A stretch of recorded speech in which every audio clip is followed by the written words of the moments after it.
যুক্তরাষ্ট্র চ্যাপ্টারের সভায় প্রধান অতিথির বক্তব্যে কেন্দ্রীয় ফোরামের মহাসচিব খ্যাতনামা লেখক সাংবাদিক বীর মুক্তিযোদ্ধা হারুন হাবিব।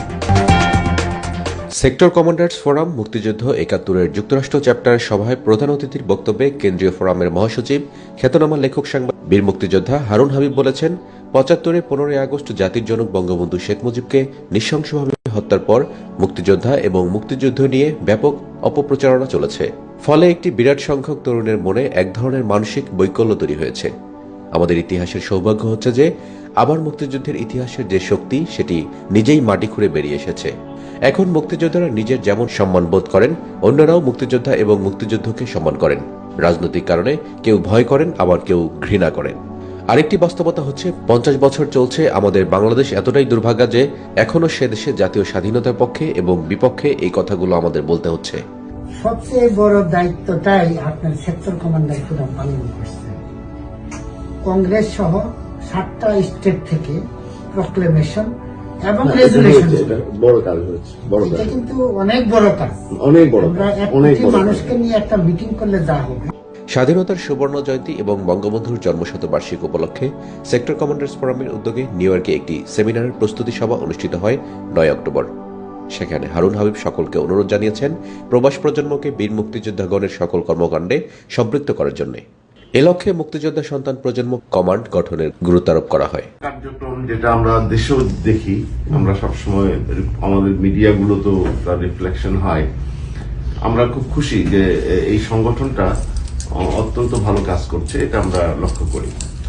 আরেকটা জিনিস যেটা আমি আসার পরে যে আলোচনাটা উঠলো যে মুক্তিযুদ্ধের ৫০ বছর বঙ্গবন্ধুর জন্মশতবার্ষিকীর এই অকেশনটা এত বড় একটা ঐতিহাসিক ব্যাপার, যেটাকে আপনাদের সংগঠন থেকে এটা পালিত হওয়া উচিত এবং পালন করতে হলে তার সময়ও নেই, ডিসেম্বরের মধ্যেই সবকিছু শেষ হয়ে যাবে।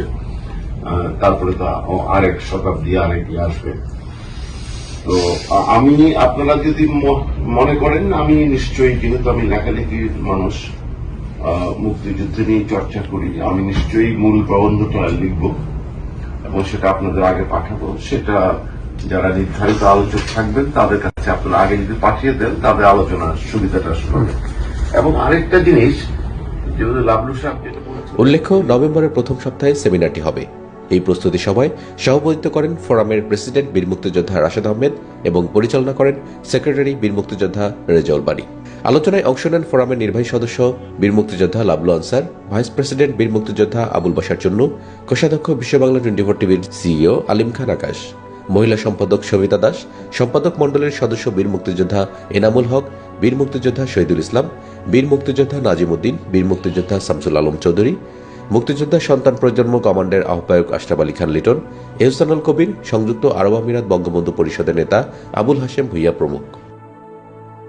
এবং লালভাই সহায়তা করে এখানকার প্রত্যেকটা স্কুলে, আমরা যারা বাঙালি আছি, কলেজে যারা বাঙালি আছে, আমরা চেষ্টা করবো একদিন এই বঙ্গবন্ধু স্বাধীনতার ইতিহাসটাকে এখানকার স্কুলগুলাতে, এখানে কলেজগুলাতে অন্তত বছরে একদিন হইলেও একটা স্কুলে আমরা গিয়ে ওদেরকে রিকোয়েস্ট করবো যে আমাদের স্বাধীনতার ইতিহাসটা আমাদের এই প্রজন্মের, এখানকার যে ছেলেগুলো বড় হচ্ছে তাদের ভিতরকে জানাইতে হবে যে বঙ্গবন্ধু কে, আমাদের স্বাধীনতার ইতিহাস কি।